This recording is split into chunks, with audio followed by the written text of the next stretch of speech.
On July 31st, 2000.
Came out onto the next street, and the man drove him home. He grabbed his stuff and walked into his house, expecting his mom to ask why he'd been gone so long, but she simply said, "Hello," and continued about her business. He looked at the clock in the living room and found that it had only been 30 minutes since he left the college. He was both exhausted and afraid, so he went into his room, locked the door, and laid on his bed, thinking about what had just happened. He went to sleep and woke up the next day, the first day of summer for him. He was too afraid to tell anybody about what happened and decided to ignore it, hoping it had all been a very vivid hallucination. The next week or two went by fairly uneventfully, and although that whole scenario was still in his mind, he started thinking that maybe the heat had just caused his mind to play tricks on him. But he was either very wrong, or his brain decided it was time to mess with him. Strange events began happening, not as over the top as the first event, but unsettling nonetheless. He saw extremely dark figures roaming the halls, sometimes out of the corner of his eye, other times they walked right in front of him before disappearing. And every time, nobody else in his house could see them. It began happening more and more frequently. He even considered telling this story about a month ago, but figured he'd be dismissed as a troll. As it went on, even stranger things began occurring. He started losing chunks of time. He'd finish lunch, and less than a minute later, he'd look out the windows to see darkness, and his mom would be preparing dinner. Then events began elongating. He went into his room one afternoon and laid there for what felt like a couple of hours, just staring at the ceiling before taking what felt like a several-hour nap. When he woke up, he looked at the clock to find it had been no more than 5 minutes. More recently, the most disturbing and unsettling of these events began happening. He had still told no one about what was going on, so he tried to act fine in front of his family. He was sitting down eating dinner, and when he finished, he walked down the hall to his room, silently. Before closing his door, he saw, and he was absolutely certain of this, himself walking down the hall. He was looking at himself walk down the hall, and he watched himself walk into the bathroom. He ran down and opened the bathroom door to find nobody in there. He ran into the dining room to find everybody gone, no food on the table, and though it should have been nighttime, the sun was rising, and it was morning. This began occurring more often, and even worse. He'd end up in places he didn't remember being, with no clue of when he got there. He'd be doing one thing, and suddenly, he was no longer there, and was somewhere else. On one occasion, he was on his laptop before suddenly finding himself standing in Walmart. He saw himself walking away in front of him with a carton of groceries. He went up to a cashier and asked them if he'd just checked out his groceries with them, and they said he had. He ran out of the store and found his mom in the car with groceries already packed, and she turned to him and told him to hurry up and get in the car like nothing had happened. His life had become one horrifying event. Days bled into each other. Things that had already happened would happen again.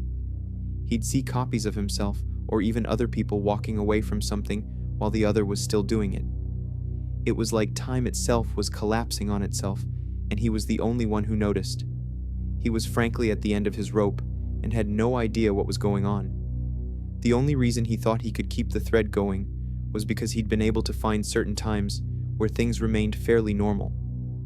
However, everything was slowly becoming more and more bizarre, and he was scared about what was going to happen next. The only reason he was even telling people all this was because he had to tell someone, or he was going to kill himself. He might do it anyway. Like he said, people probably wouldn't believe any of this. All he knew was that whether this was real or he was just going insane, he didn't think he'd put up with it any longer. Hopefully killing himself would at least go without any issues. The comment section filled with responses ranging from concerned to skeptical. Some urged him to seek help immediately, saying this sounded like a severe mental health crisis. Others believed something paranormal had happened in that loop on the gravel road, that he'd crossed into something he wasn't supposed to and couldn't get back out.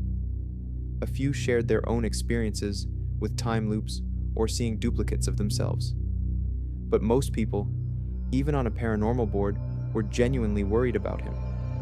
Whether this was mental illness, manifesting in terrifying ways, or something beyond explanation, the poster was clearly suffering.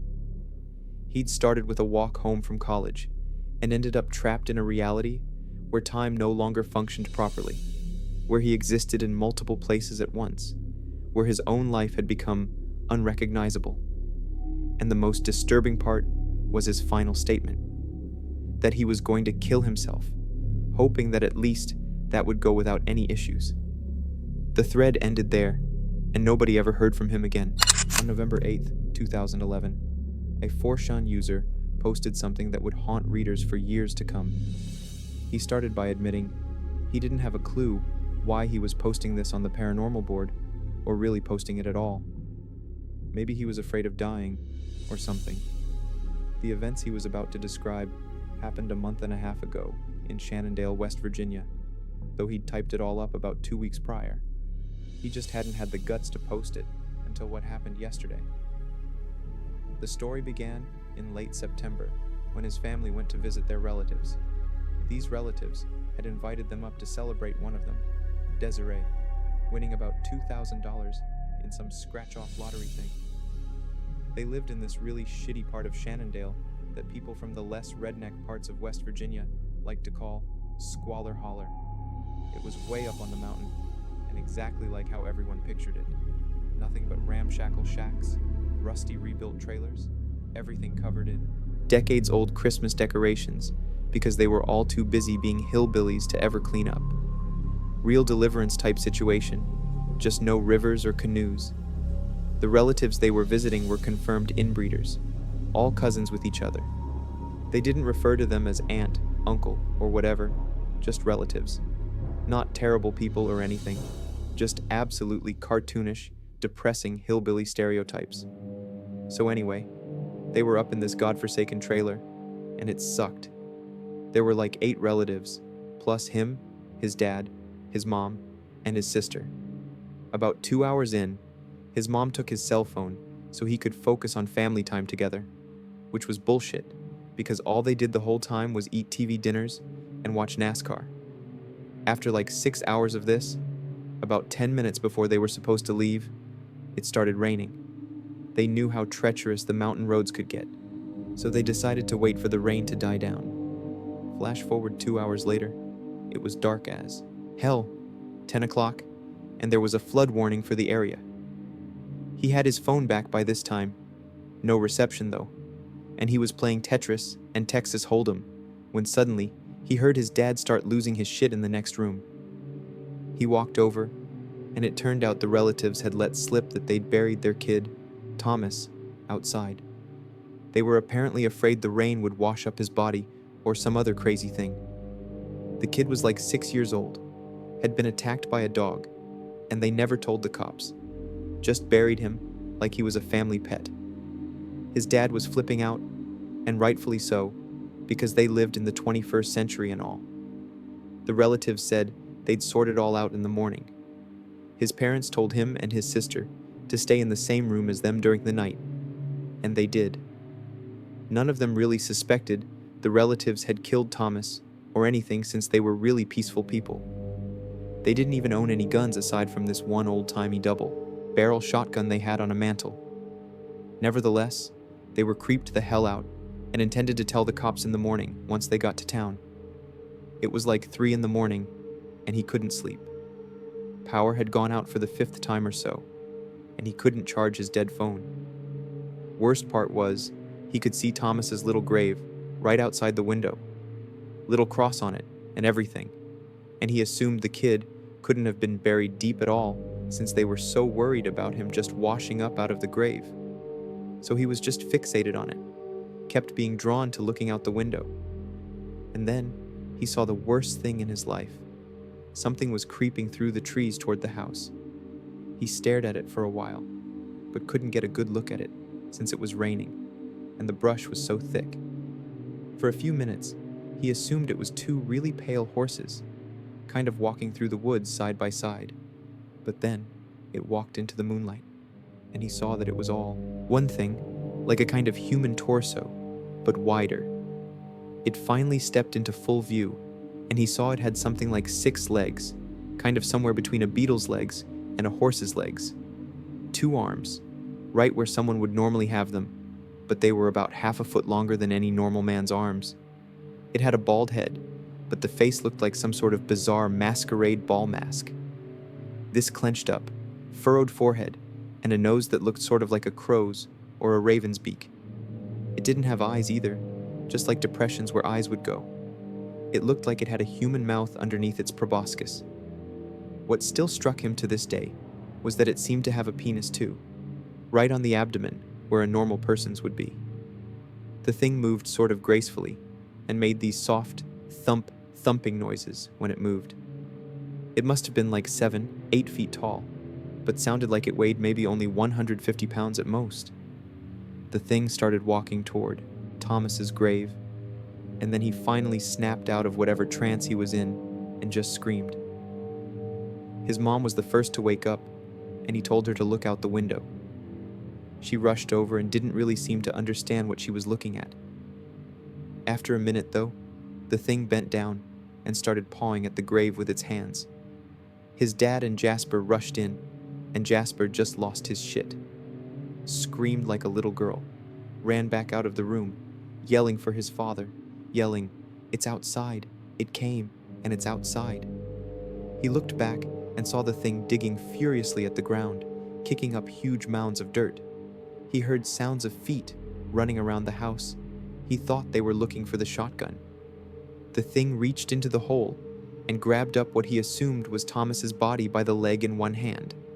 The thing kind of galloped back into the woods, snapping all these branches, and then that's when they all heard it. A kid crying, the sound of a child sobbing and crying from the direction that the thing took off in. They left as soon as the rain let up, at like 5 in the morning.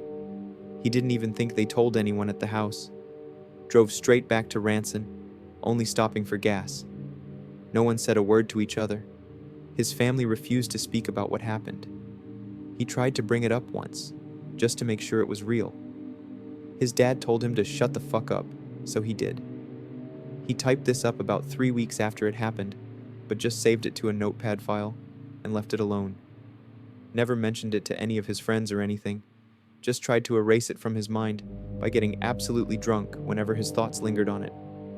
It mostly worked, up until yesterday.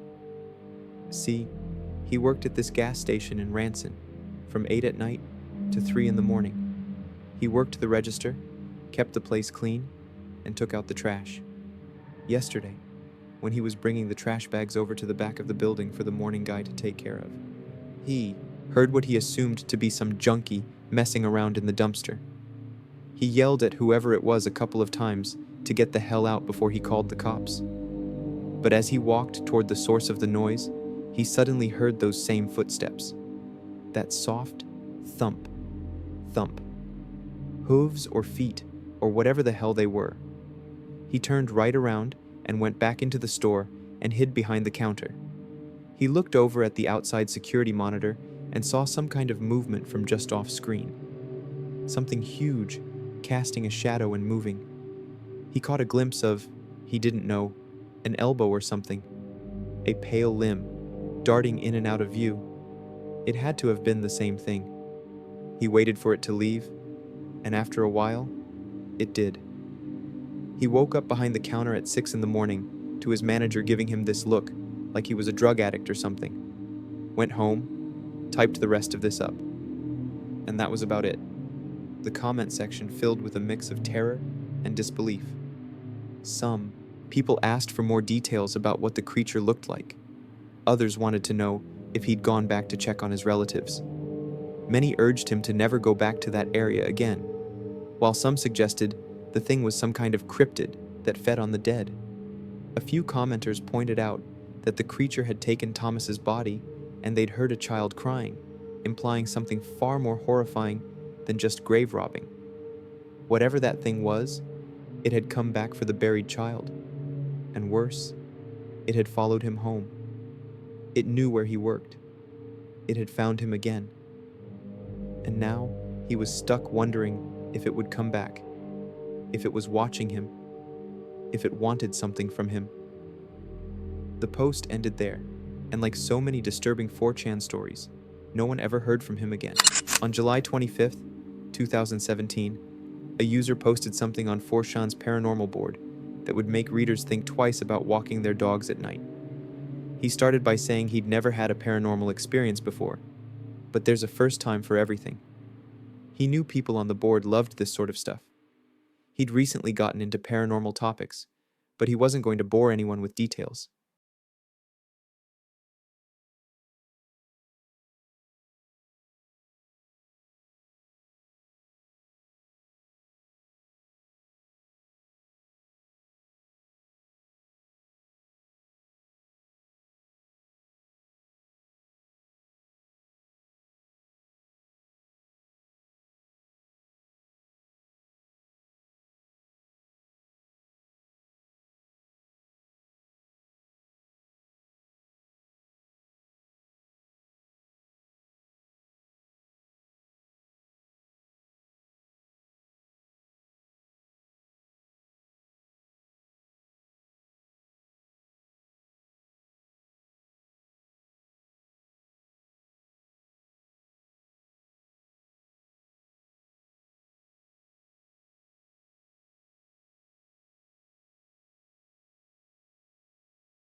Whatever it was within 15 feet now. The smell was awful. He covered his mouth with his sleeve. It was going to pass him. There was breathing, and like stumpy footsteps, and a really loud dragging sound, like tires on gravel. That was definitely not a car. The breathing, gurgling, tire thing was about to pass him. His dog was shaking at this point. He hugged his dog and just waited for something. Him and his dog were as still as graves. The breathing was closer, like under 5 feet. He pulled his shaking dog closer and waited for it to pass. He was just going to let it pass. This disgusting thing was burned into his brain, and he tried to describe it. Gray skin, red, rotten flesh, poking out at certain places. Long black hair, long like a starved horse's head. 4 limbs. The first 2 were fine and worked like stumps, but the back 2 were dragged behind. This human horse walrus, messed up creature, only had 2 working limbs. That was why he thought it was a car. It was dragging its legs. It was going slower than it was earlier. The smell was awful. He couldn't imagine how his dog must have felt. It passed luckily, breathing and gurgling as it continued up the path. He waited there for 10 minutes, checked on his phone, but it felt like ages. The dark was really starting to settle in now. He got up, put his dog on the ground, and they began walking. He needed to head in the opposite direction, fast and quietly. His dog was nervous, but walked alongside him, staying very close, bumping into him. He just kept walking, not looking around, only listening in the dark. Wait a second. The sound of the tires was getting closer, like whatever it was had started to charge at them, back their way, the way they were going. That thing knew. It fucking knew. His dog started yelping and bounded down the road, pulling him along by its lead. The thing was charging fast, and they were both sprinting away. The gurgling and breathing was the first noise to come into earshot after the leg dragging began. This zombie horse walrus thing was coming, faster than he was running. He could hear its stumps and dragging legs before he heard its breathing. It was coming for him. The gurgling and breathing was really fast. Now, this is where he made the biggest mistake. He slowed down a little as him and his dog were on a straight path, and he looked over his shoulder. It had massive bead white eyes. Imagine a horse, but its eyes were bigger than tennis balls and pointing forward instead of to the side. This drooling, gross, messed up horse walrus was making a beeline for him. His dog was pulling, and he didn't even stop to piss himself. He ran his legs off. This thing was fast, muscular, and it was catching up. His poor dog was starting to yelp. His dog didn't know whether to stay with him or try to bolt off and take the lead with it. The thing was breathing like it was excited. A joyful, clappy breathing like a happy child, except it was a messed up thing.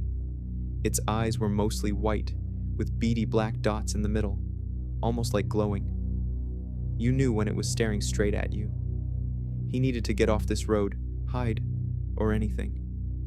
Maybe he could outrun it if he headed up the rocky path, which was the orange path in the middle of the circle on his map. This thing was 20 feet behind him and gaining, and he was starting to lose his breath. His dog ran straight past the turn-in for the rocky path. He grabbed his dog's lead, yanking the poor puppy down the road with him.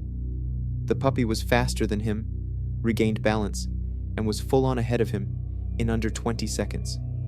He didn't turn around, but he knew it was following. It turned the corner and began going after them. With the jagged rocks and its broken bottom half, it would have trouble here. Once it hit the jagged rocky path, this thing started screeching. It was like several layers of a human scream, like a few people screaming at the same time. He looked over his shoulder, struggling now. Big, glowing eyes. It was starting to slow down and screech like it was in pain. His dog at this point was meters ahead of him and just pulling him along. They were leaving it behind. The breathing was getting further away and he just kept on sprinting as best he could. The next bit was fairly uneventful. They just ran, and the thing screamed after him and the dog while it tried to crawl its way across the rocky path. They made it. They were still on the circle route. Him and his dog jogged toward the nearest exit, which, because they'd gone back through, was the one that led to his cottage. He could still hear that tire-dragging sound in the distance. The thing was off the road, though. How did he know it was off the road? He could see its eyes glowing as it would lean up and take peeks over the hedges. They were in a circle with it, and they were back on the more normal path out of the high-bushed bit. It was like when you're a kid and you're playing tag and your friend goes behind a table.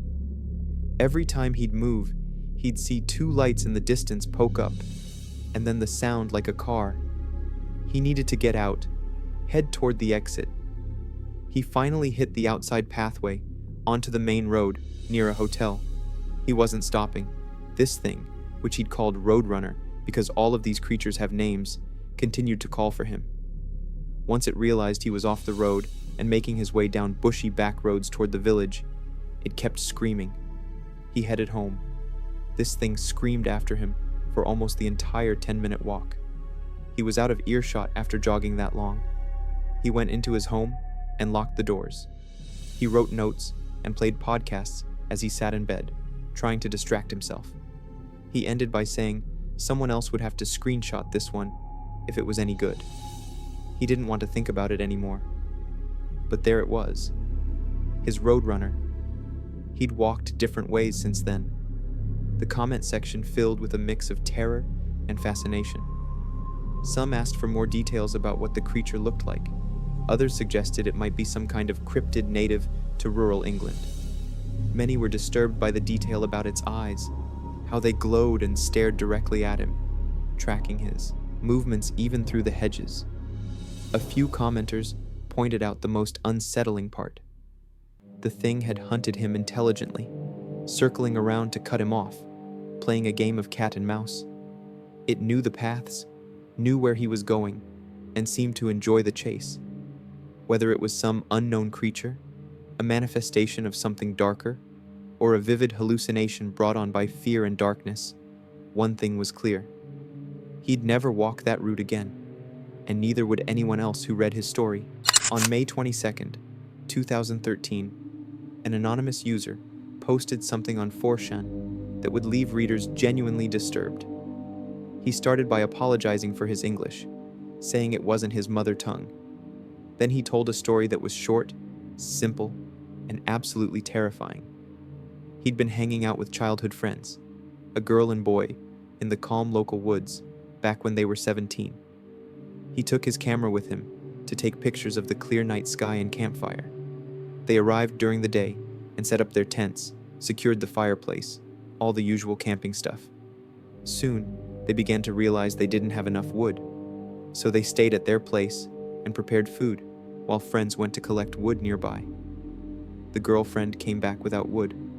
She gave him a weird stare, then looked at the camera, took it, and walked away. He shrugged it off. She could be odd sometimes. About 20 minutes later, the other friends returned, both with enough wood for the fire. The guy friend started making the fire. Then the girlfriend turned to him and gave him his camera back. "I found it in the brushwood," she said. "But you took it from me earlier," he replied. He laughed it off. She raised an eyebrow, and the guy friend mentioned, "What are you two talking about? She's been with me all the time." He checked their faces to see if they were serious. They looked concerned. The guy friend suggested checking the camera. They went through the pictures, blurred, random shots of trees and the ground. One picture showed his friends far away on the edge of the clearing. Meanwhile, the girlfriend started to panic. His hair stood on end. The pictures got clearer and clearer. Then his friend jumped up and started crying when she saw the next pictures. They were of herself, looking at the camera with a death stare and fake smile to emotionless faces. She took the camera and threw it in the fire. They got out of there immediately. He ended the post with one final chilling line. "She's been in therapy for years." The guy friend and him also considered taking it. The comment section erupted with questions and theories. Some asked, what exactly was in those final pictures? What kind of faces were staring back?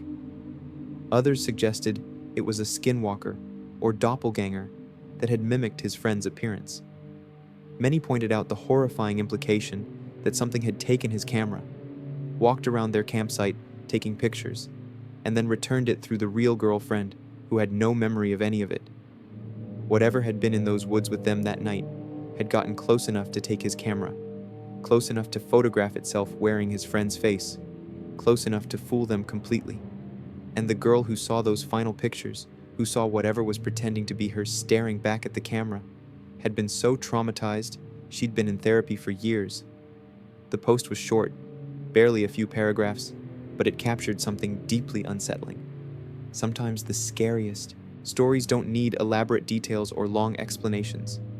Sometimes all it takes is the image of your own face staring back at you from a camera you didn't know was being used, wearing an expression that isn't quite human. On February 1st, 2019, an anonymous user posted something on 4chan that would leave readers speechless.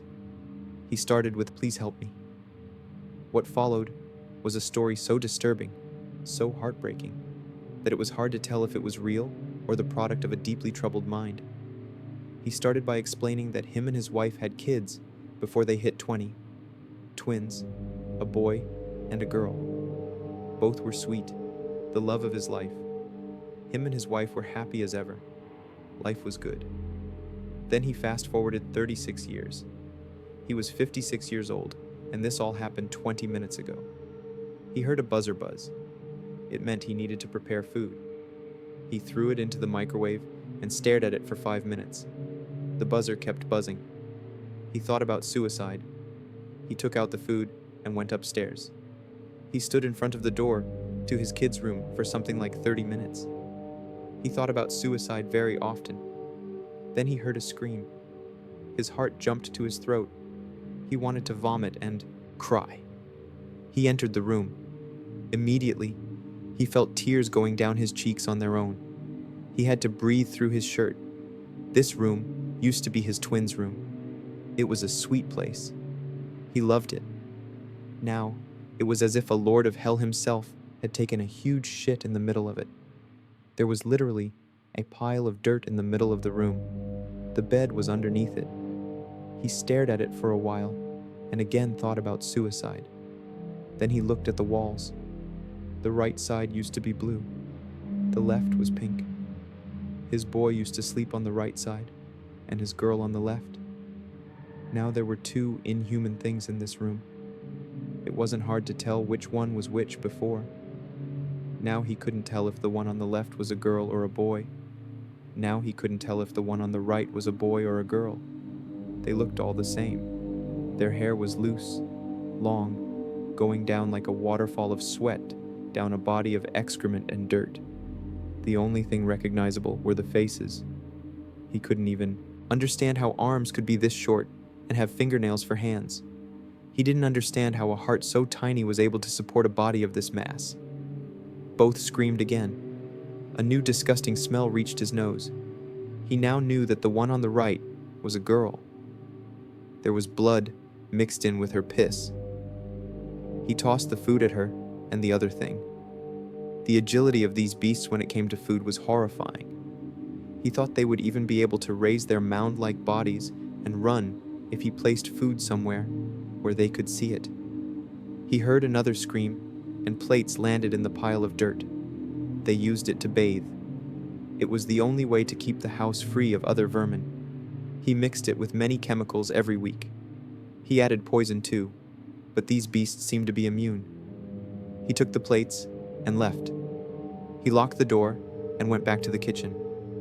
His wife was sitting there. She didn't look at him. She thought she failed as a mother. He put the plates in the sink and hugged her. He couldn't cry. He thought he should end it. Then he asked the question that made the entire post even more disturbing. Why did this happen? He didn't understand. He saw this site, 4chan, on their computers often. He was asking if his children were there, if they could see this. Can we talk? Are you here? Please, At least let me understand. The comment section went silent before exploding with confusion and horror. Some thought it was an elaborate metaphor for dealing with adult children who'd become shut-ins, extreme cases of hikikomori who'd deteriorated physically and mentally. Others believed it was literal, that something had happened to his children that had transformed them into these creatures he described. Many pointed out the most disturbing detail. He said he saw Forshan on their computers often, implying that whatever these things were, they were still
recognizing his own self-worth. The comment section erupted with responses that ranged from denial to recognition. Some people rejected the idea entirely, calling it doomer nonsense. Others admitted they were already living exactly what he described. Many pointed out they'd watched their own apartments shrink, their paychecks buy less, their work hours stretch longer. They'd felt themselves stop caring about things that used to matter. The post wasn't predicting some distant future. It was describing the present, the world as it already existed. What made it so disturbing wasn't shock value or graphic details. It was familiarity. Readers saw themselves in every line. They'd normalized each small loss without seeing the bigger picture until someone laid it out plainly. The collapse wasn't zombies or nuclear war. It was waking up one day and realizing you'd been working longer for less money for years. It was looking around your smaller apartment and remembering the house you thought you'd own. It was checking your bank account and seeing debt that would take decades to clear. It was feeling exhausted all the time, caring less about everything, lowering your standards until you barely recognized who you'd become. And the worst part was the helplessness. What do you do when the collapse isn't a single event, but just the slow, steady degradation of everything that makes life worth living? The poster had named something everyone felt, but nobody wanted to acknowledge. The dream was dead, replaced by endless work and endless debt and lowered expectations. No monsters required, no supernatural explanations needed, just the cold machinery of a system that had learned to extract everything while giving back just enough to keep people alive and working. That was the real horror story, and unlike tales of skinwalkers or forest creatures, this one was completely, undeniably, terrifyingly real.